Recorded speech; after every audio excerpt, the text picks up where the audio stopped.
irmãos, eu peço a todos que abram comigo suas Bíblias no Evangelho segundo Marcos, no capítulo 9.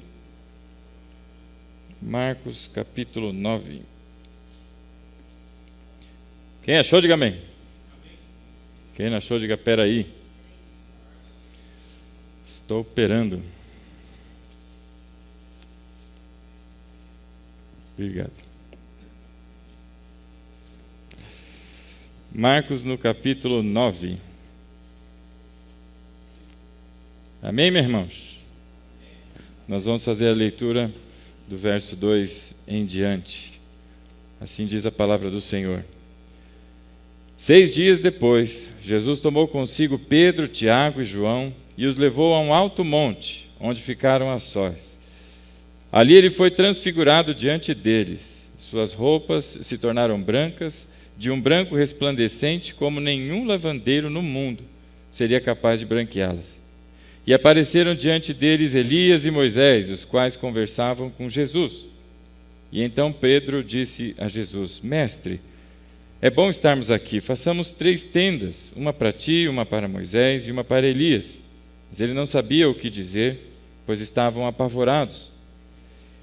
A seguir apareceu uma nuvem e os envolveu, e dela saiu uma voz que disse: Este é meu filho amado, ouçam-no. Repentinamente, quando olharam ao redor, não viram mais ninguém a não ser Jesus. E enquanto desciam do monte, Jesus lhes ordenou que não contassem a ninguém o que tinham visto, até que o Filho do Homem tivesse ressuscitado dos mortos. Eles guardaram o assunto apenas entre si, discutindo o que significaria ressuscitar dos mortos, e lhes perguntaram: por que os mestres da lei dizem que é necessário que Elias venha primeiro?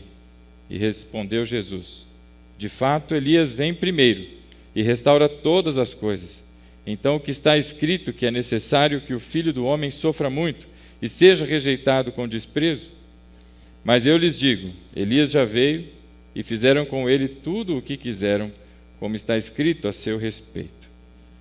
Oremos, irmãos. Fechem os olhos, curvem sua fronte em reverência ao Altíssimo.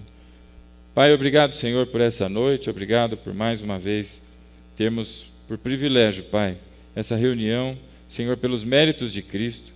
Pedimos a Tua bênção, Senhor, nessa noite, que a Tua palavra fale aos nossos corações, Pai, daqueles que estão presentes e daqueles também que hoje aqui não estão. Que o Teu Espírito, Pai, possa mover, Senhor, onde eles estejam, Pai, para a Tua honra e para a Tua glória. Que o Senhor fique conosco, Pai, nos tire toda a preocupação, Senhor, todo o desconforto, mas que estejamos prontos para o Senhor, para o Teu Espírito, Pai, para a Tua palavra. É o que oramos agradecidos, em nome de Jesus. Amém e amém. Amém, meu irmão?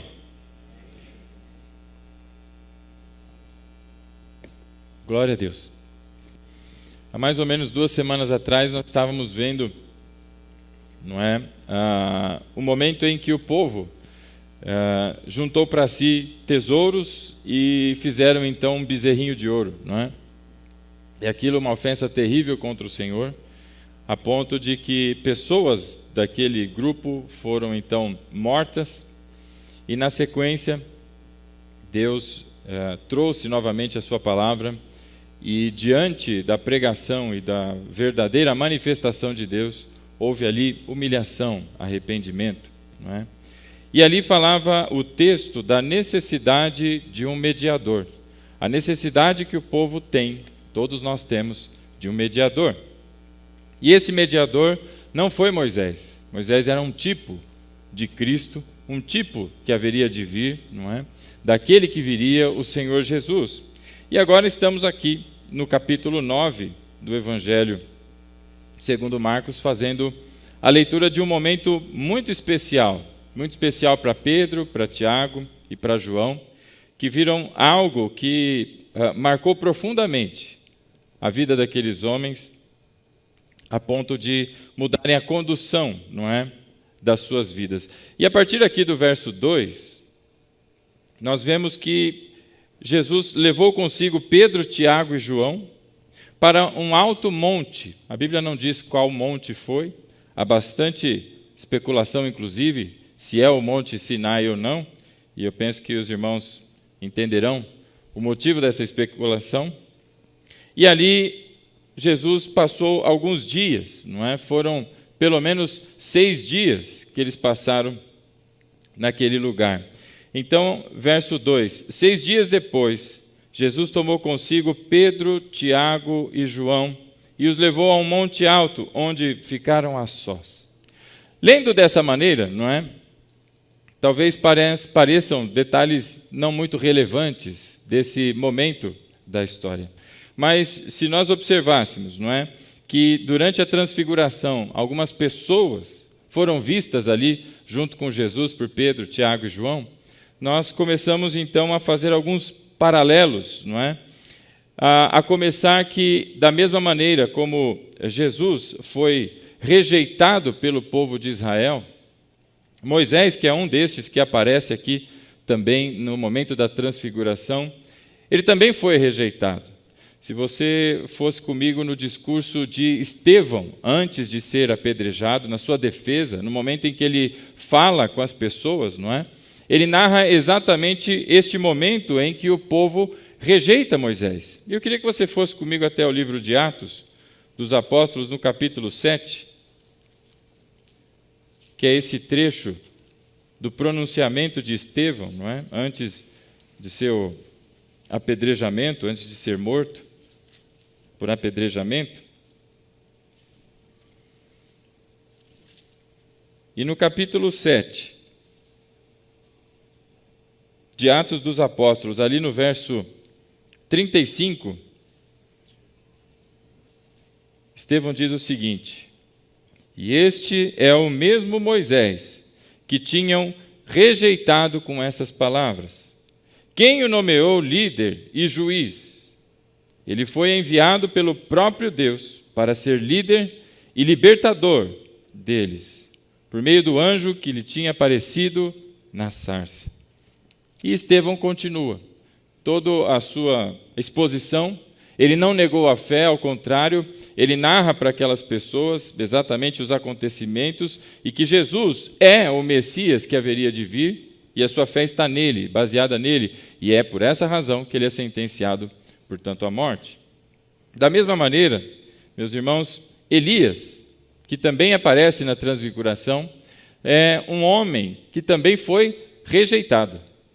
Um homem que também, diante de todas as condições que estavam, não é, o seu povo, no momento, também foi rejeitado. E eu queria que você acompanhasse isso comigo no primeiro livro de Reis, lá no capítulo 19.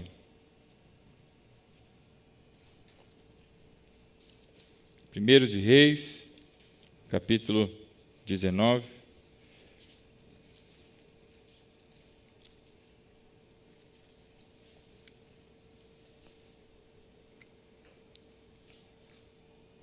Ali, a partir do verso 9, diz assim: e ali entrou numa caverna e passou a noite.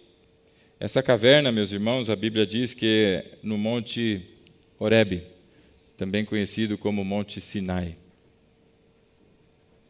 E ali entrou numa caverna e passou a noite. E a palavra do Senhor veio a ele: e o que você está fazendo aqui, Elias? E ele respondeu: tenho sido muito zeloso pelo Senhor, o Deus dos exércitos, e os israelitas rejeitaram a tua aliança, quebraram os teus altares e mataram os teus profetas à espada. Sou o único que sobrou, e agora também estão procurando matar-me. Então, o momento que Elias está ali no Monte Horebe, ou também chamado Monte Sinai, ele está escondido, buscando ali refúgio. Já havia pedido a Deus que levasse a sua própria vida, que tirasse, porque ele já havia feito muito. E diante daquele momento, pergunta a Deus a ele o que ele faz ali naquele lugar, e ele diz: olha só, já quebraram a tua aliança, já mataram um monte de profetas, e agora estão me buscando também, estão tentando me matar. Ou seja, foram rejeitados da mesma maneira. E eu queria que você notasse que Moisés, não é, como vimos há 2 semanas atrás, ele passou 40 dias e 40 noites no Monte Sinai. E ele passou naquele lugar, envolto na nuvem do Senhor, recebendo instruções do Senhor, que começam desde o capítulo de número 24. E eu queria que você fosse comigo lá em Êxodo, no capítulo 24. E assim a gente vai tirando as teias de aranha. Né? Tem gente que tem as páginas grudadinhas aí da Bíblia, a gente vai tirando tudo aí. E no capítulo 24, a palavra do Senhor diz assim: Depois disse Deus a Moisés: Subam para o monte para encontrar-se com o Senhor, você, Arão, Nadab e Abiú, e também as 70 autoridades de Israel. Vamos começar daqui? Quantas pessoas Deus pediu para que acompanhassem ali Moisés nessa jornada ao Monte Sinai? Então era Moisés com Arão, Nadab e Abiú. 3 pessoas, além das 70 autoridades que estavam ali com ele. E depois, um pouco mais à frente, Josué também junta-se a eles. Lá no capítulo 9 de Marcos, nós vimos que quem subiu com Jesus naquele monte foram Pedro, Tiago e João. 3 pessoas que os acompanhavam, né? Da mesma maneira como Arão, Nadab e Abiú. E na sequência do texto, não é? No capítulo 24, veja comigo no verso 15, o que diz a palavra do Senhor. Quando Moisés subiu, uma nuvem cobriu o monte, e a glória do Senhor permaneceu sobre o monte Sinai. E durante 6 dias a nuvem cobriu o monte, e no 7º dia o Senhor chamou Moisés do interior da nuvem. Quantos dias, então, se passaram até que finalmente Deus se pronunciasse a Moisés? 6 dias, para que ao 7º dia. Olhando, então, agora lá em Marcos, não é? No capítulo 9, nós vamos notando essas semelhanças que o texto nos traz, e com um único objetivo, meu irmão, que é como diz o autor aos Hebreus, todo o Antigo Testamento é sombra daquilo que haveria de vir, daquele que haveria de vir, que é Jesus. Então, ali no capítulo 24, quando o Senhor chama Moisés para que a partir dali sejam entregues as leis, sejam explicados como haveria de construir o tabernáculo e todas as orientações, 6 dias se passam, num silêncio do Senhor e uma nuvem que cobria aquele lugar, até que finalmente ao 7º dia, não é? Deus se pronuncia. Voltando então agora lá para Marcos, não é? No capítulo 9, graças a Deus pela fitinha, oh glória, eu queria que você deixasse aí aberto em Marcos, no capítulo 9. Nós começamos a ver algumas semelhanças, não é? Que existem entre as narrativas de Moisés, de Elias e essa da transfiguração do Senhor Jesus. Moisés estava no Monte Sinai com Arão, Nadab e Abiú. São nomes difíceis, né? Dá uma enroscadinha na língua. Enquanto o Senhor Jesus subiu com Pedro, com Tiago e com João. Elias também estava no mesmo monte. Por isso que algumas pessoas especulam que esse monte para o qual Jesus foi também tenha sido o Sinai, mas isso o texto não fala. Os 3 evangelhos sinóticos narram esse texto e nenhum deles descreve o local, porque os autores não estavam preocupados em dizer onde, mas o que houve naquele lugar. E então, com essas 3 pessoas, não é? Eles ficaram a sós e ali ele foi transfigurado diante dele. Transfigurar-se, meu irmão, é ser mudado, é ser alterado. E apesar de haverem várias semelhanças, como nós já falamos até aqui, entre o texto de Êxodo 24, com Moisés, ali na 1ª de Reis, não é, mostrando Elias no Monte Sinai, e agora em Marcos, existem algumas diferenças também, apesar de haverem semelhanças. A primeira diferença que nós encontramos aqui é que tanto Moisés quanto Elias falavam com quem ali naquele monte? Quem foi até eles? Não é? Deus. É o Senhor quem fala com Moisés, ali a partir do 7º dia. É o Senhor quem fala com Elias naquela caverna, chamando ele para fora. Agora aqui, com quem que esses homens estão falando? Agora eles falam com Jesus. E o que o texto quer mostrar para todos nós com isso? Quem é Jesus? a essa altura eu penso que todos nós já sabemos, não é? Mas o autor deste evangelho tem uma missão na sua escrita, é mostrar a você quem é Jesus. E ele mostra que assim como aqueles homens falavam com Deus, agora eles continuam falando com Deus. Na manifestação da pessoa do Senhor Jesus, o Deus encarnado. E aí a Bíblia diz que ele foi transfigurado diante deles. As suas roupas se tornaram brancas, de um branco resplandecente, como nenhum lavandeiro no mundo seria capaz de branqueá-las. O aspecto do Senhor Jesus, as suas roupas, tudo ficou branco, reluzente como um trovão. Se nós voltássemos no capítulo 34, e não precisa voltar até lá, do livro de Êxodo, nós vamos ver que Moisés, quando desce, não é, do monte, ele desce com o seu rosto resplandecente. Mas esse rosto resplandecente, ele é temporário. Em 2 Coríntios, no capítulo 3, o apóstolo Paulo explica que esta é uma glória temporária. E não é Moisés quem está ali a brilhar, mas ele está reluzente pela glória e pela luz do Senhor que foi sobre ele, a ponto de precisar colocar um véu no seu rosto, porque as pessoas, ao virem Moisés, ficaram amedrontadas pelo seu aspecto, porque o seu rosto era reluzente, estava transfigurado. Mas agora não é o rosto tão somente de Jesus, é o Senhor Jesus. E a diferença que nós notamos aqui, não é Deus o Pai, mas é Deus o Filho, Deus encarnado, mas agora é uma glória que eles testemunham e é uma glória que é permanente, é uma glória que não há de se desfazer. E a Bíblia diz ali, a partir do verso 4, e apareceram diante dele Elias e Moisés, os quais conversavam com Jesus. E nós vimos aqui já as semelhanças, não é? E antes que qualquer pessoa pergunte, aqui não existe nenhum tipo de reencarnação e tampouco de mediunidade, não é? Não há reencarnação porque estavam ali Jesus, Pedro, Tiago e João.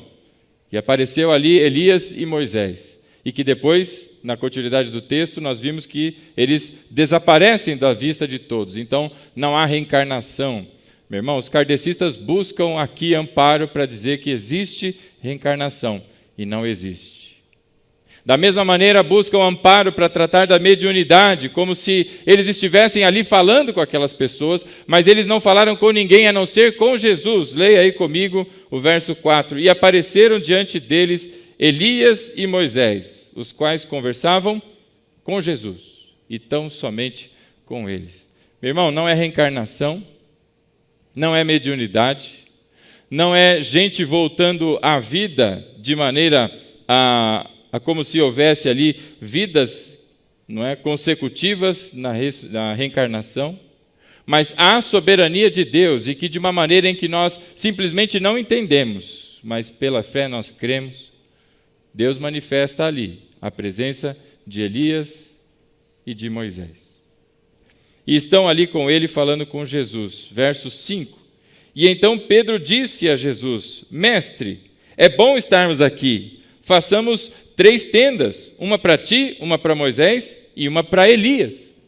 E isso é interessante porque diante desse momento eles estão ali também estarrecidos, estão como aquele povo vendo Moisés com o rosto reluzente, ficaram demasiadamente assustados. Agora, da mesma sorte, estão Pedro, Tiago e João. E Pedro tem uma ideia e propõe que se façam tendas ali. No capítulo 9 de Lucas, há a mesma narrativa do momento da transfiguração. E lá diz que eles estavam num sono profundo, os discípulos dormiam, muito provavelmente indicando que este evento, o fato aqui da transfiguração, tenha acontecido à noite. E eu queria que você imaginasse esse momento. Você no monte, como se estivesse numa vigília.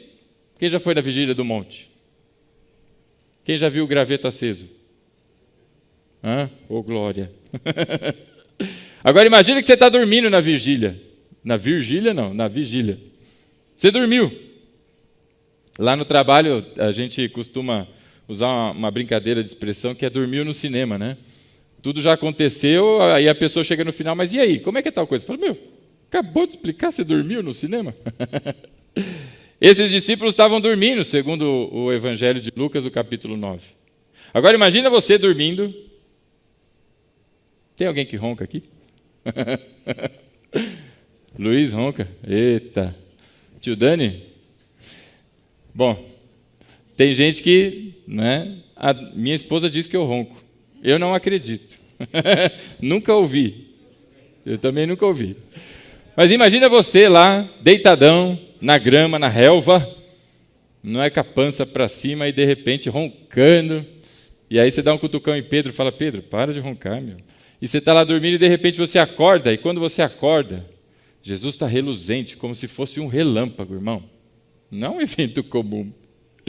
E diante dele você consegue reconhecer pela graça de Deus que existem dois homens, heróis do povo de Israel, que tem séculos que já são, não é, falecidos.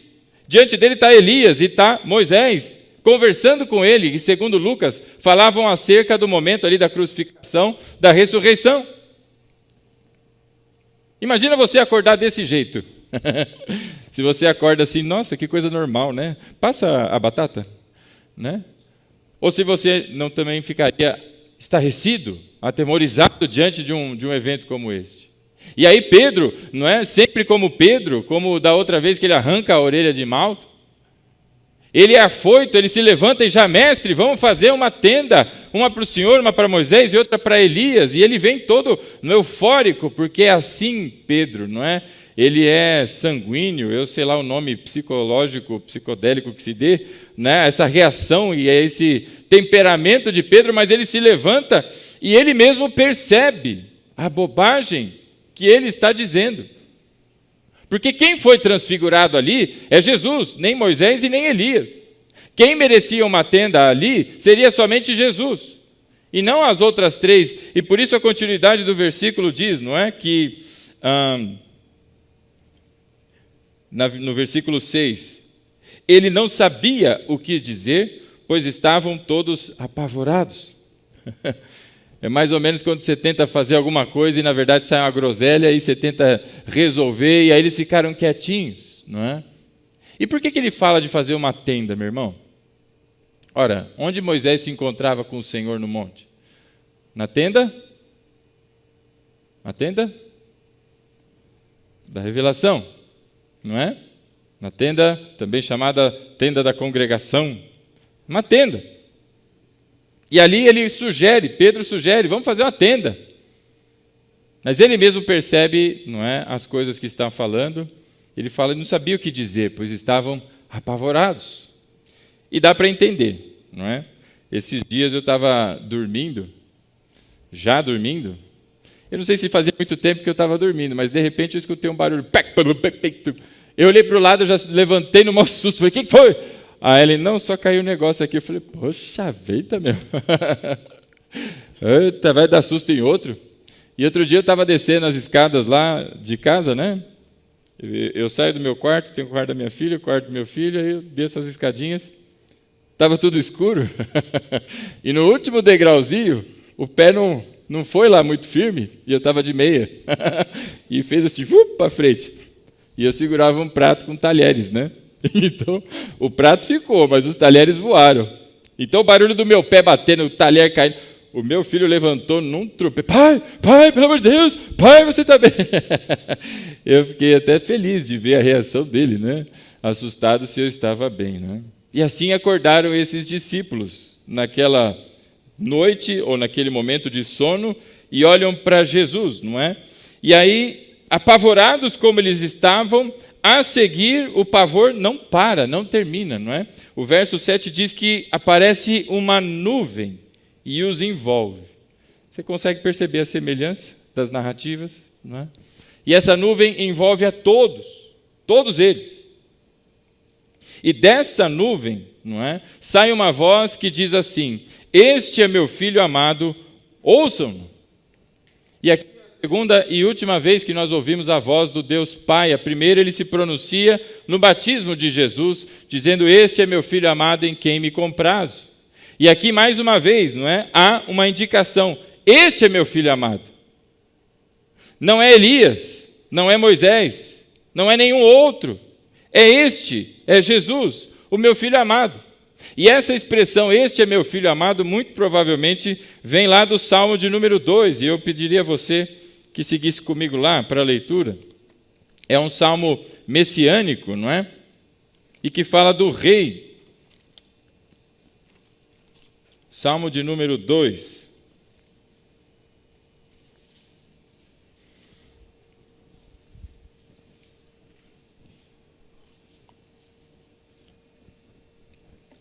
Achou aí Salmo 2? Oh, glória! Verso 6, ele diz assim: eu mesmo estabeleci o meu rei em Sião, no meu monte santo. Eita, apareceu um monte aí de novo. É o mesmo monte de Moisés e de Elias. Eu mesmo estabeleci o meu rei. Verso 7. Proclamarei o decreto do Senhor. E ele me disse: tu és meu filho, eu hoje te gerei. Pede-me e te darei as nações como herança, e os confins da terra como tua propriedade. Tu as quebrarás com vara de ferro, e as despedaçarás como a um vaso de barro. Por isso, ó reis, sejam prudentes e aceitem a advertência, autoridades da terra. Adorem o Senhor com temor, exultem com tremor, beijem o Filho, para que ele não se ire e vocês não sejam destruídos de repente. Pois no instante acende-se a sua ira, como são felizes todos os que nele se refugiam. Tu és o meu filho, eu hoje te gerei. Então esse pronunciamento de Deus, aqui para os discípulos, para Pedro, para Tiago, para João, apontam para Jesus dizendo: este é o meu filho. Este é o meu filho. E quem estava junto com ele era Moisés, não é? E na sequência, o Senhor, a voz que sai da nuvem, não é? Diz assim, então lá no verso 7, este é o meu filho amado, ouçam-no. Há uma indicação de que ele deve ser ouvido, de que ele é o rei, como diz lá o Salmo de número 2. E o rei deve ser ouvido, as pessoas devem ouvi-lo. Não ouça outra pessoa, só a Jesus, é o que está sendo dito. E quem traz essa informação do ouçam-no, aqui, meu irmão, você precisa lembrar que essas pessoas, não é, são hebreus, são judeus, portanto, e elas conhecem muito bem a tradição, conhecem as Escrituras, e Moisés foi quem disse que Deus levantaria outro, semelhante a ele, e a este eles deveriam ouvir. Deuteronômio capítulo 18, segue lá comigo, meu irmão, bora achar. Eita, musiquinha faz uma diferença nessas horas, né? Gênesis, Êxodo, Levítico, Números, Deuteronômio, Josué, Juízes, Ruth.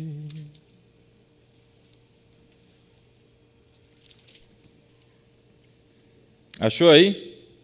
Deuteronômio capítulo 18. Oh, glória!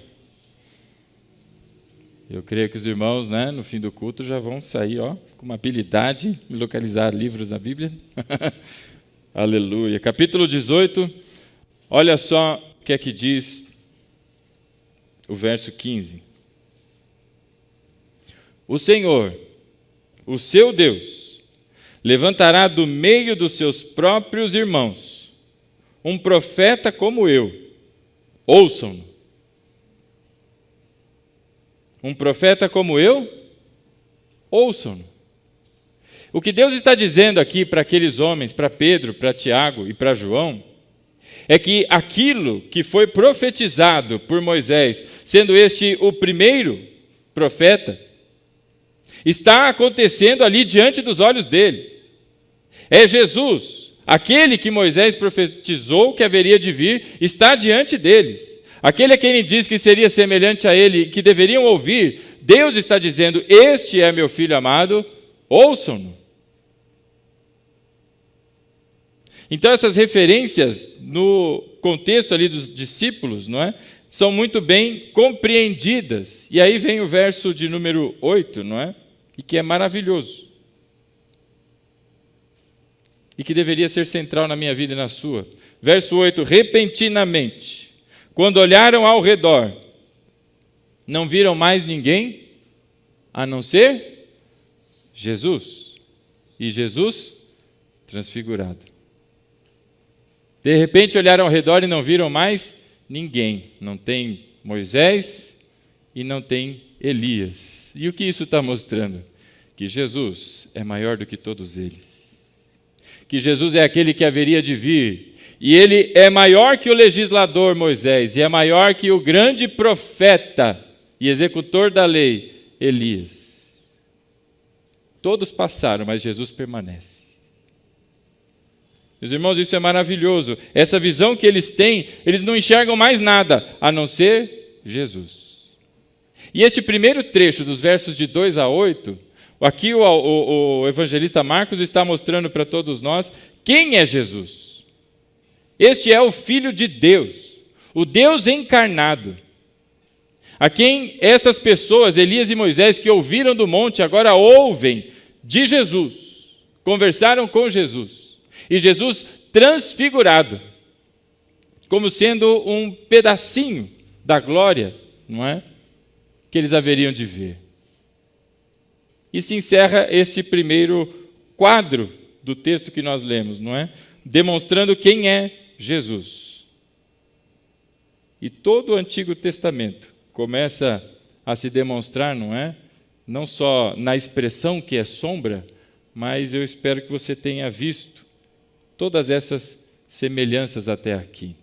Do verso 9 em diante, ele continua dizendo: E enquanto desciam o monte, Jesus lhes ordenou que não contassem nada a ninguém o que tinham visto, até que o Filho do Homem tivesse ressuscitado dos mortos. Aí, meu irmão, para e pense um pouquinho comigo. Se você estivesse lá naquela noite, tem algum irmão fifi aqui? Ou irmã fifi? Sim ou não? Deus sabe de todas as coisas, aleluia. No silêncio tu estás, diz a palavra. Não é?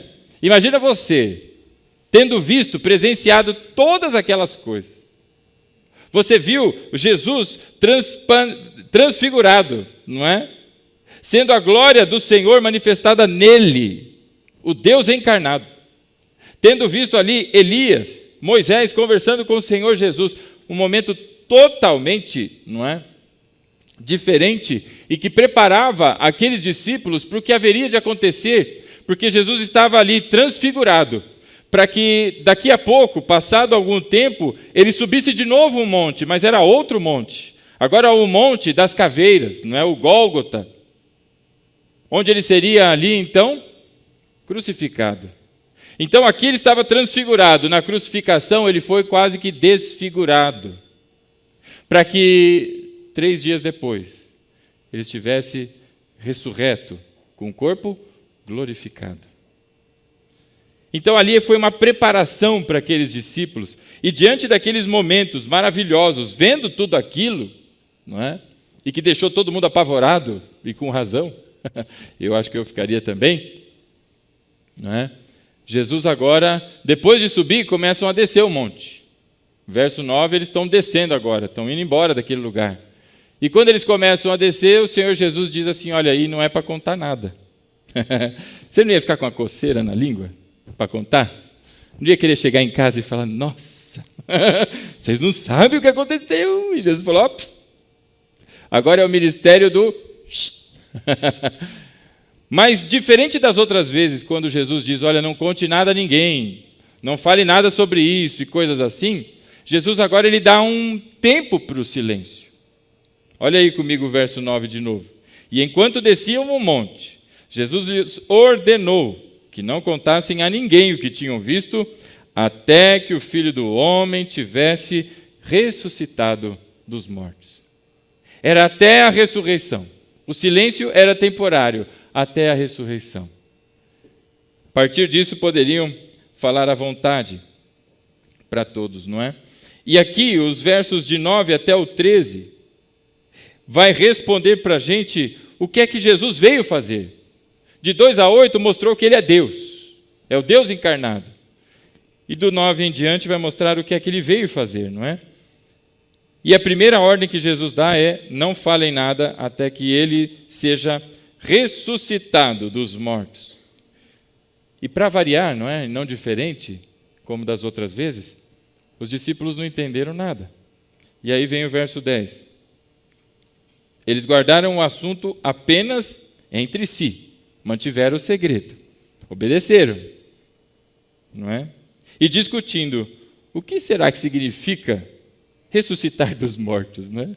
Mais uma vez eles não tinham entendido e lhes perguntaram: por que os mestres da lei dizem que é necessário que Elias venha primeiro?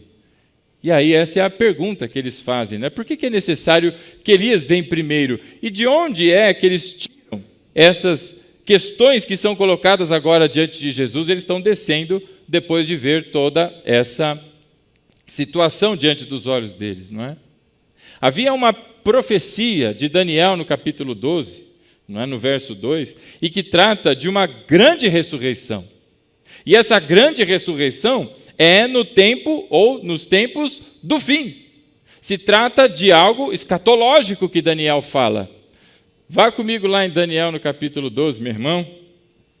Vamos ver se tem Daniel na tua Bíblia. Capítulo 12 de Daniel, o último capítulo de Daniel. Achou aí Daniel 12? Ouço folhinhas ainda. Daniel 12. Olha aí o que é que diz o verso 2. E multidões que dormem no pó da terra acordarão, uns para a vida eterna, e outros para a vergonha, para o desprezo eterno. Então Daniel, aqui na sua profecia, fala dos tempos do fim, do grande e temível dia do Senhor, o dia em que os mortos ressuscitarão, uns para a vida eterna, outros para a morte eterna. E isso se trata do tempo do fim, quando as coisas estão acabando. E está no fim. Eles ficam com aquilo na cabeça. Jesus diz, olha, até que o Filho do Homem seja ressuscitado dentre os mortos, não falem para ninguém. E eles guardaram o segredo, mas ficaram perguntando, uau, o que será essa história de ressurreição? Será que é aquela que está se falando em Daniel? Que Daniel disse que haveria de vir toda essa multidão se levantando, todos os mortos? E aí vem a pergunta que eles fizeram, não é? Lá no capítulo 9 de Marcos, no verso 11. E ele lhes perguntou, e lhe perguntaram, por que os mestres da lei dizem que é necessário que Elias venha primeiro? Ora, de onde eles tiram mais essa? Já entendemos que a questão da ressurreição foi um momento ali que tratava-se de Daniel, possivelmente, lembraram dessa profecia, falando dessa ressurreição do fim dos tempos. Ora, e agora, de onde veio essa questão de Elias? Qual outro profeta, nas suas profecias, falou de Moisés e de Elias? Dizendo que quando viesse e se manifestasse Elias, seria também o tempo do fim. Que outro profeta falou sobre isso? Se eu dissesse para você aqui na hora da oferta, né, trazei a casa dos tesouros, todo dízimo e oferta, você vai se lembrar dele, quem ele é? Ei, glória! Está vendo? Está enraizado no momento das ofertas. Esse profeta fala tanta coisa maravilhosa, irmão, a gente só lembra do trazer a casa do tesouro, né? Vai lá comigo agora em Malaquias. No capítulo 4. É a última coisa. No capítulo 4.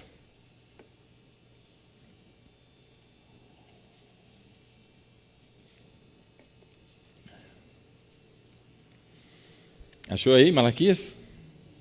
Último livro do Antigo Testamento. Oh, glória. Ministério da Água, aleluia. Malaquias capítulo 4. Olha aí o verso 4 em diante. E lembrem-se da lei do meu servo Moisés, dos decretos e das ordenanças que lhe dei em Horebe, para todo o povo de Israel. Só uma observação aqui, diz Horebe, né? Lá em Êxodo, o texto diz Sinai, porque é o mesmo lugar. Então, lembre-se de Moisés. Moisés apareceu na transfiguração. E aí o verso 5, e vejam, eu enviarei a vocês o profeta Elias, antes do grande e temível dia do Senhor, porque ele fará com que os corações dos pais se voltem para os seus filhos, e os corações dos filhos para os seus pais. Do contrário, eu virei e castigarei a terra com maldição. Então, a vinda do profeta Elias manifestava aqui o fim dos tempos. A ressurreição que eles tinham em mente, o conceito da ressurreição, remetia a Daniel, na sua profecia escatológica do fim dos tempos. E quando Jesus diz, segura essa informação, segura a coceira na língua, não conta para ninguém, até que o Filho do Homem ressuscite dentre os mortos. Aquilo fica na cabeça deles e eles viram Elias. Elias esteve aqui. E houve uma menção de ressurreição. Ressurreição fala do fim dos tempos. Meu Deus, estamos no fim. É essa a dúvida que eles estavam ali, não é? E então, a partir do verso 11, no capítulo 9, voltando lá, não é? Graças a Deus, mais uma vez, pela fitinha. Perguntaram, por que os mestres da lei dizem que é necessário que Elias venha primeiro? E então respondeu Jesus, é um sim e um não ao mesmo tempo, né? De fato, Elias vem primeiro e restaura todas as coisas. E então, porque está escrito que é necessário que o Filho do Homem sofra muito e seja rejeitado com desprezo. E agora, o Senhor Jesus trata do motivo dele ter vindo. Ser tratado com desprezo. Moisés foi rejeitado, nós vimos Estevão falando da rejeição de Moisés. Elias foi rejeitado, o profeta Elias foi rejeitado, mataram todos os profetas e queriam pegar ali Elias. O rei na ocasião era Acabe, a esposa era Jezabel. E eles foram, não é, e rejeitaram Elias. Mas não é deste Elias que tratava aqui o Senhor Jesus. Mas a continuidade no verso 13, mas eu lhes digo, Elias já veio, e fizeram com ele tudo o que quiseram, como está escrito a meu respeito, ou a seu respeito. Elias já veio. E aí os discípulos bugaram, falaram, o quê? Eu estou entendendo que é o tempo do fim, e o Senhor está dizendo então que o tempo do fim já veio, já começou? E aí Jesus disse, sim, Senhor, é isso aí mesmo que você entendeu. E quem é este Elias, então, que já veio? Senão João Batista. E João Batista veio para preparar o caminho do Senhor. Preparou o momento para a vinda do Messias. E para que veio Jesus? Senão para ser desprezado pela sua própria nação e morrer naquela cruz, pagando pelos nossos pecados. E aí ele diz, não é? Mas eu lhes digo que Elias já veio e fizeram com ele tudo o que quiseram, como está escrito a seu respeito. Assim como Elias, não é?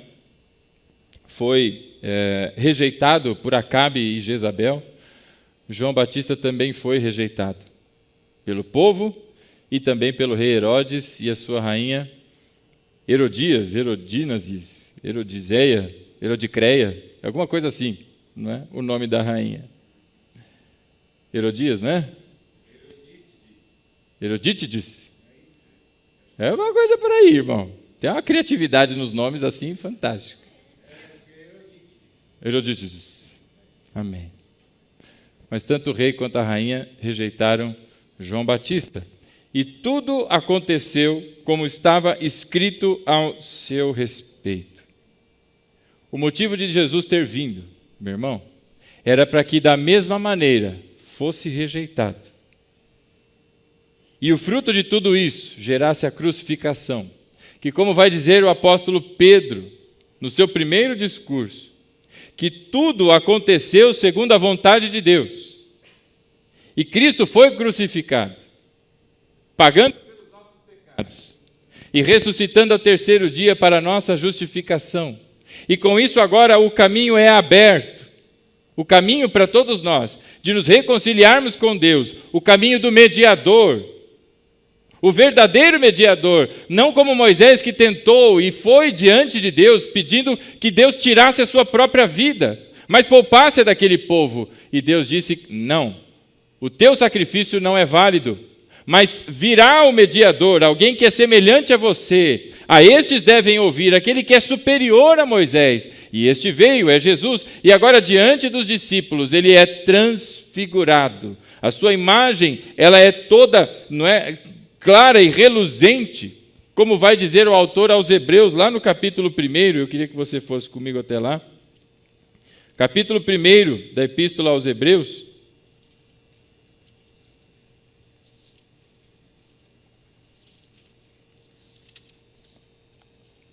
Do verso 1 em diante, e que dá exatamente esta cena que eles viram na transfiguração.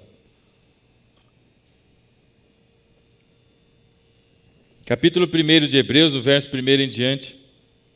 Há muito tempo Deus falou, e de muitas vezes e de várias maneiras aos nossos antepassados por meio dos profetas.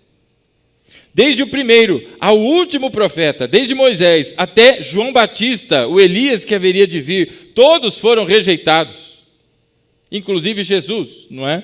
E Deus falou muitas vezes e de várias maneiras aos nossos antepassados por meio dos profetas. Por quê? Porque os profetas morriam e levantava outro profeta, e esse profeta morria, levantava outro profeta, e assim foi, de geração em geração. Mas, verso 2, nestes últimos dias, falou-nos por meio do Filho, a quem constituiu herdeiro de todas as coisas e por meio de quem fez o universo. Mas agora vem o Filho, aquele que é o ápice da revelação, aquele que veio apresentar Deus, não só nas palavras, mas Ele é a imagem. Verso 3, o Filho é o resplendor da glória de Deus e a expressão exata do seu ser, sustentando todas as coisas por sua palavra e de poder. E depois de ter realizado a purificação dos pecados, ele se assentou à direita da majestade nas alturas, tornando-se tão superior aos anjos, quanto o nome que herdou é superior ao deles.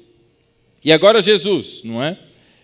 Depois de Deus ter falado muitas vezes com vários profetas, agora Deus fala de uma única e suficiente vez, é por meio do Filho. E a sua palavra agora, ela é o ápice da revelação de Deus, porque em Cristo, ele é o resplendor da glória de Deus. Há um teólogo que diz que o resplendor, às vezes a gente não entende alguns termos bíblicos, né? É como se você pegasse todos os atributos de Deus, todos eles, de uma vez, e juntasse numa única pessoa, em Cristo, que é Filho de Deus, todos os atributos de Deus, bondade, justiça, longanimidade, misericórdia, graça, todos eles, e colocasse, se houvesse como se fosse um botãozinho de volume, né? Ou um knob, se você virasse o volume no máximo, todos eles no máximo, é o resplendor da glória, é o ápice, é o máximo da manifestação de Deus em Cristo, é o resplendor da glória de Deus, a expressão exata do seu ser. O que aqueles discípulos viram por alguns instantes, naquele momento que ficaram apavorados, foi o resplendor da glória de Deus. O Filho de Deus, aquele que Deus, verso 2, a quem constituiu herdeiro de todas as coisas e por meio de quem fez o universo.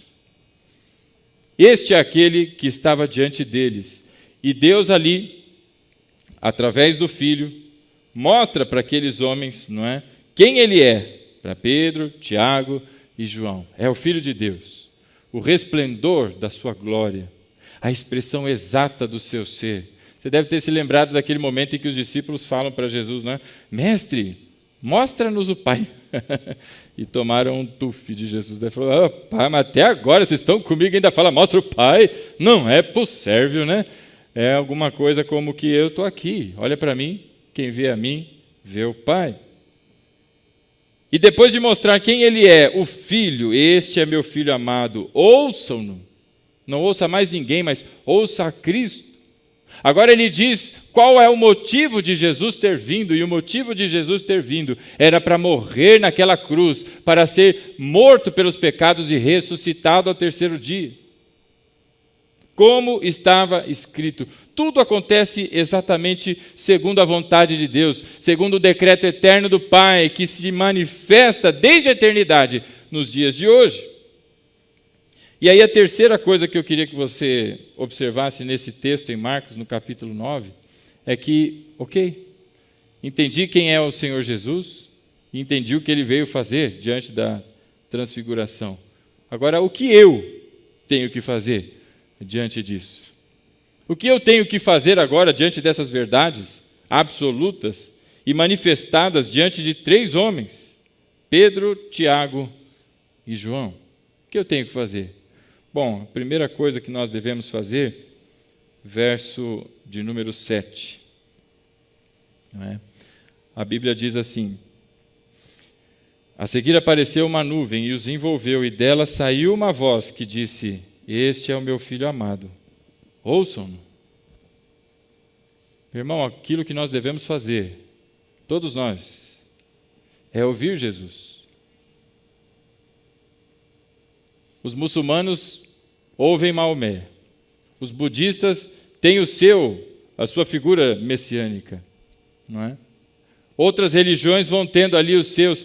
Eu queria dizer a você, nós não devemos ouvir nenhum destes, nenhuma profetisa, nenhum profeta, nenhum santo, nem coisa alguma, mas apenas a Jesus, porque só Ele tem palavras de vida eterna, disse Pedro. Ele é o único caminho, o único, não existe outro. Ele veio para abrir o caminho da verdade que nos dá vida. Não devemos ouvir mais nada e nem ninguém. E em tempos como este que a igreja vive hoje, essa é uma mensagem importante para todos aqueles que têm fé em Cristo. Em tempos em que a igreja está sendo cerceada no seu direito de expressar as verdades e princípios bíblicos, em que a igreja está sendo agora colocada com o, entre aspas, politicamente correto, como deve ser dito, eu queria lembrá-los, meu irmão, que nós devemos dizer exatamente aquilo que a Bíblia diz. E não importa o que as pessoas pensem, olha, a igreja é intolerante, a igreja é aquilo, é aquele outro. Não importa, irmão, importa é o que diz as Escrituras e o que nós devemos fazer. E o que nós devemos fazer é ouvi-lo. Ouvir a Cristo. E não um conjunto de pastores, bispos, apóstolos, príncipes, anjos, sei lá eu, o que mais que tem por aí, dizendo que a igreja precisa ser reinventada, dizendo que a Bíblia tem que ser ressignificada. Não ouça esses homens, ouça a Cristo, irmão. Porque as suas palavras estão registradas até hoje e você tem elas nas suas mãos. Isso é Deus falando comigo e com você, e de forma registrada, escrita. A Ele ouvi, a Cristo, e tão somente, disse o Senhor. A mais ninguém. Se você acompanha debates por aí, esses montes de midiáticos que tem por aí, é uma vergonha. É um atacando o outro e falando mal, porque o outro fez aquilo, porque o outro está envolvido com droga, o outro está envolvido com não sei o quê, e aquela coisa arada toda. E no meio de tudo isso, vem gente como, por exemplo, a Xuxa, dizer tem que ressignificar a Bíblia. Reescreva, porque isso aí que está escrito já não vale mais. Ora, que grande sabedoria essa mulher tem para dizer que tem que ressignificar a Bíblia, né? Que grande referência de vida ela tem para que os crentes olhem para ela e digam, é verdade, precisa. Meu irmão, em tempos como o que a igreja vive hoje, são tempos do fim. Por isso Deus mostrou para estes homens, Moisés e Elias, para que se lembrassem da profecia de Malaquias, para que se lembrassem da profecia de Daniel e todo o conjunto do Antigo Testamento. Porque a partir da vinda de João Batista, começou o tempo do fim. Começou o momento em que vem o Elias, que estava prometido de que viesse. E a partir dele, Malaquias diz, e ele vem nos tempos do fim, nos dias do Senhor. Então esse tempo já é presente. Se você fosse lá em Tessalonicenses, na segunda aos Tessalonicenses, você vai encontrar o apóstolo Paulo dizendo acerca das coisas do fim. E o anticristo não vem antes que venha a apostasia. E todas as coisas descritas de como são os momentos do fim. Meu irmão, a semelhança que o texto bíblico tem com os dias que nós vivemos é absurdamente incrível. Estamos nos tempos finais? Não tenha dúvida, porque a partir de Cristo o tempo final começou. Nós estamos no que a Bíblia chama de últimos dias. Quanto tempo mais tem para frente? É a nossa geração? É dos nossos filhos, dos netos? Eu não sei. O fato é que o mundo tem ecoado por aí coisas que vão contra a Bíblia. São os anticristos que haveriam de vir. E tem pessoas que estão dando ouvidos a esses ventos de doutrina, a essas pessoas que têm conduzido a igreja pelo caminho errado. Por isso vem o Senhor e diz: este é meu filho amado, a ele ouvi, e tão somente a ele. Meus irmãos, quantas pessoas se perdendo porque lhes faltam conhecimento. Por isso o conhecimento bíblico é aquilo que dá sustentação à fé, para que você não seja enganado em discursos que falam de muita coisa. Eu vou dizer a você, tem muita igreja falando de como é que você fica rico em não sei quanto tempo, como é que você fica curado em não sei quanto tempo, como é que você alcança aquele amor em 3, 4 passos, como é que você o quê? Parece até uma mandinga evangélica. Mas somente um fala como é que você alcança a salvação, e que é através do único caminho, e o seu nome é Jesus. Por isso a ele ouvi, e não essa multidão de coisas e vozes que se levantam nesses tempos. Por isso é tão importante, meu irmão, nesses dias, que nós lembremos o que disse o Senhor para aqueles 3 homens, cuja voz da eternidade ecoa até os dias de hoje, dizendo: este é meu filho amado, a ele ouvi. Ouçam-no. E quando você ouve alguém, o que se espera que você faça? Esse é o primeiro, ouvir. O que se faz depois que você ouve? Você obedece, né? Você segue. Ora, se você vai ao médico e o médico diz: ó irmão, você está com leve sobrepeso.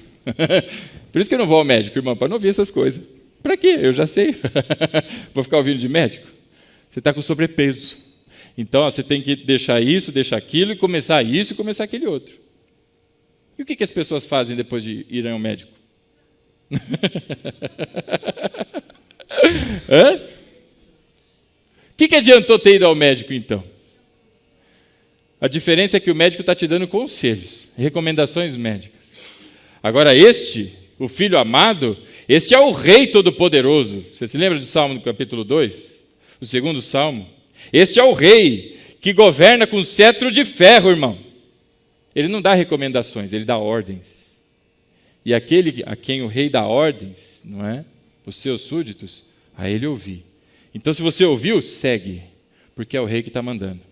E se tem alguém aqui nessa noite que não tem obedecido ao Rei, que não foi ao Rei ainda, eu quero te dizer uma coisa: você não foi até o Rei, mas o Rei vem até você. Haverá o dia em que ele vem com poder e glória, e não há um que escapará desse Rei. Não há um. Pode fugir para onde quiser, pode fazer a sua casa lá no fundo, lá onde aquele submarino explodiu lá do Titanic lá, pode ir lá junto com aquele cara lá e fazer uma tenda lá debaixo com o Titanic, pode fazer a tenda onde você quiser, não escapa da presença desse Rei, porque quando ele vier, todos os joelhos se dobrarão na sua presença, e toda a língua confessará que ele é o Senhor. Então, se você ouve o Rei, siga o Rei, obedeça ao Rei. E de onde vem o siga? Ora, vá comigo no capítulo 9 de Lucas. É exatamente o mesmo trecho da transfiguração. Só que um pouquinho antes do momento da transfiguração, em todos os sinóticos, não é? Aconteceu algo interessante, uma conversa. Uma conversa que estavam os discípulos com Jesus, não é? E Pedro diz, no verso 20, e vocês o que é que dizem? Pergunta o Senhor Jesus. Quem dizem que eu sou? E aí vem a resposta de Pedro, não é? Tu és o Cristo, o Filho do Deus vivo. E aí, diante dessa afirmação, Jesus agora explica, não é? Para eles, e vem o verso 23. Logo antes da transfiguração. Eles estavam ali naquela conversa e Pedro tem esse momento, não é? Que pelo Espírito lhe é revelado quem é Cristo que está diante dele, quem é Jesus, este homem. Tu és o Cristo, Filho do Deus vivo, não é? E aí vem o verso 23. Então a transfiguração é como uma constatação, é uma evidência daquilo que o Espírito usou Pedro para dizer. E aí Pedro, Tiago e João viram. Mas o verso 23 diz o seguinte: e Jesus dizia a todos: se alguém quiser me acompanhar, negue-se a si mesmo, tome diariamente a sua cruz e siga-me. Então como é que segue-se Jesus? Bora lá, minha irmã, vamos seguir Jesus. Yeah. Negue-se a si mesmo. Mortificação da carne. Nós morremos para o pecado e agora vivemos para Deus, é como diz a palavra em Romanos, não é?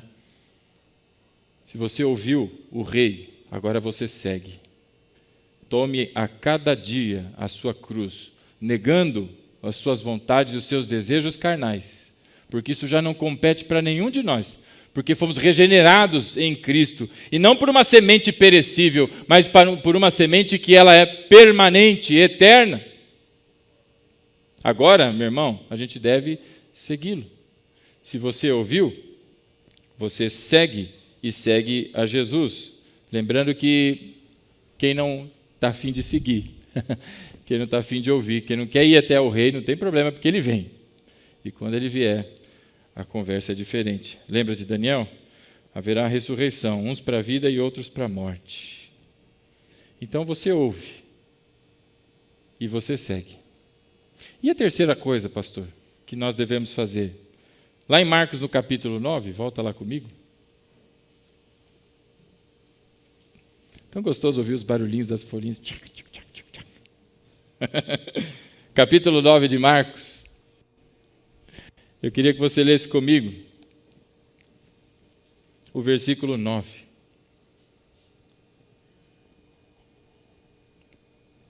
Depois de ouvir, siga. E o terceiro passo, verso 9. E enquanto desciam do monte, Jesus lhes ordenou que não contassem a ninguém o que tinham visto, até que o Filho do Homem tivesse ressuscitado dos mortos. Qual que é a terceira coisa, então? Proclamem. Proclamem, anunciem. Anunciem o quê? O que ouviram do Rei. Sigam o Rei, proclamando as boas novas do Evangelho. Ora, o Senhor Jesus não disse que não era para falar nada, até que ele ressuscitasse dos mortos. Jesus ressuscitou, amém, irmão? Amém. Tem alguém que ainda perdeu. Puxa, eu não vi as notícias pela manhã. Jesus ressuscitou? Não é? Só faz 2000 anos já que ele ressuscitou. Então, meu irmão, é tempo do quê? É tempo de proclamar, porque ele disse até que o Filho do Homem ressuscitasse dentre os mortos. Então, qual é a terceira coisa que nós devemos fazer, irmão? Proclamar. Proclamar para que mais e mais pessoas ouçam sobre este Rei, sobre as verdades de vida eterna, para que mais pessoas despertem do sono da morte e venham para a vida nova em Cristo e desfrutem da graça do Senhor, desse tempo novo e que nos conduz do dia que estamos aqui até a nossa nova morada na Nova Jerusalém. A Nova Jerusalém, a morada celestial para todos nós. Nós estamos numa peregrinação aqui. Esse não é o nosso lugar. Então nós devemos proclamar, anunciar, não é? E esse momento todo vivido aqui por Pedro, por Tiago e João, Pedro escreve sobre esse tempo. Já pertinho da sua morte, já sabendo inclusive que o seu tempo estava se aproximando, na sua segunda epístola, e eu peço que você siga comigo, na segunda de Pedro, segunda epístola de Pedro, e com isso nós seguimos já para o final. Segunda de Pedro, olha, as folhinhas estão grudadas aqui, irmão. Essa Bíblia é nova, viu? Só para avisar. E aí você lembra da musiquinha, né? Pedro, Pedro, João, João. Judas, Apocalipse de João. Segunda Pedro, capítulo 1. Achou aí, meu irmão? Oh, glória. Olha o que é que Pedro conta. Ele narrando, não é? O fato que aconteceu, verso 16. De fato, não seguimos fábulas engenhosamente inventadas, quando lhe falamos a respeito do poder e da vinda do nosso Senhor Jesus Cristo. O que ele está dizendo? Meu irmão, eu não estou te contando a historinha da carochinha, não. Não é esses contos que você pega aí, esses livretinhos, sabe essas livrarias que tem pelo meio do shopping, que vende livro a R$5 ali?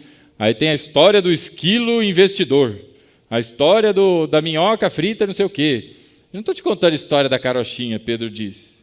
Ao contrário, verso 16, nós fomos testemunhas oculares da sua majestade. Os nossos olhos viram a majestade de Cristo. Ora, do que ele está falando, senão do dia da transfiguração? Que ele viu. Verso 17, Ele recebeu honra e glória da parte de Deus Pai, quando da suprema glória lhe foi dirigida a voz que disse: este é meu filho amado, de quem me agrado. Onde isso aconteceu, irmão? Na transfiguração.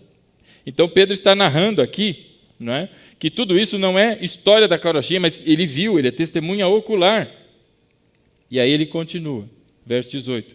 Nós mesmos ouvimos essa voz vinda dos céus quando estávamos com ele no Monte Santo, lá naquele monte, que também não se diz o nome aqui. Verso 19. Agora escute o que um senhor de idade, alguém que já está próximo da morte e que já sabe que está próximo da sua morte, escreve para mim e para você, no verso 19. Assim, temos ainda mais firme a palavra dos profetas, e vocês farão bem se a ela prestarem atenção, como uma candeia que brilha em lugar escuro, até que o dia clareie e a estrela da alva nasça no coração de vocês. Ora, o que ele está dizendo? Se você prestar atenção na palavra dos profetas, que é a palavra de Cristo, a Bíblia diz que a fé vem pelo ouvir e ouvir da palavra de Cristo. E o Espírito de Cristo, ou o Espírito de Deus, ou o Espírito Santo, é quem fala através dos profetas e em todo o texto sagrado. Por isso ele diz aqui, prestem atenção, não é, na palavra dos profetas. Assim temos ainda mais firme a palavra dos profetas. E vocês farão bem se nela prestarem atenção, como uma candeia que brilha em lugar escuro, até que o dia clareie e a estrela da alva nasça no coração de vocês. A estrela da alva, a estrela da manhã, o Senhor Jesus Cristo.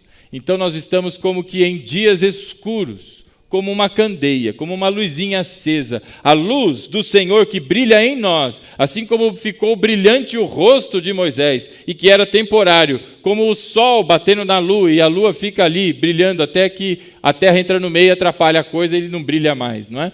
Assim também agora nós somos luz para este mundo em tempos de trevas, não é, como diz aqui o apóstolo Pedro, como uma candeia que brilha em lugar escuro, até que o dia clareie e a estrela da alva nasça no coração de vocês, até a volta do Senhor Jesus, até que esse dia clareie, até que o sol da justiça venha, trazendo luz na escuridão que esse universo vive, nós todos devemos estar firmes nas palavras dos profetas, e como candeia a brilhar nesse mundo escuro, anunciar o Evangelho, proclamar o Evangelho a todas as pessoas.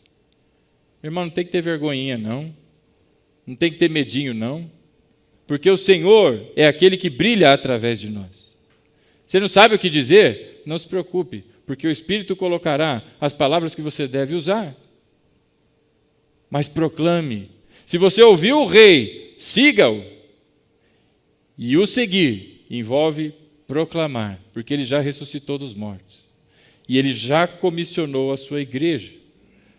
Meu irmão, quantas pessoas entram e saem nos seus trabalhos, encontram todos os dias vizinhos, encontram amigos, às vezes que não veem há centenas de bilhares de anos.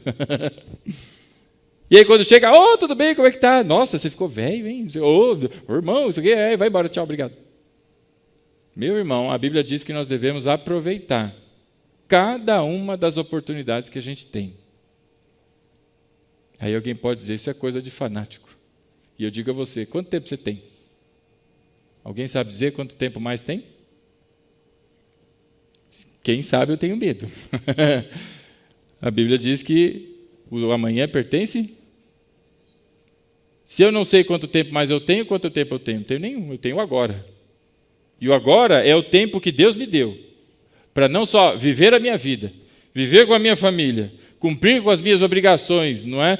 Tanto sociais como principalmente espirituais. E é o tempo que Deus me deu para anunciar a sua justiça. Então, meu irmão, você vai sair daqui, eu tenho certeza que você vai encontrar alguém. Aí você vai falar, pera aí! Jesus te ama, eu tenho que te dizer uma verdade. Jesus morreu na cruz por você. E anunciar o Evangelho. Você vai se surpreender se você deixar Deus te usar. Disso eu não tenho dúvidas. Amém, meu irmão? Vamos nos colocar de pé?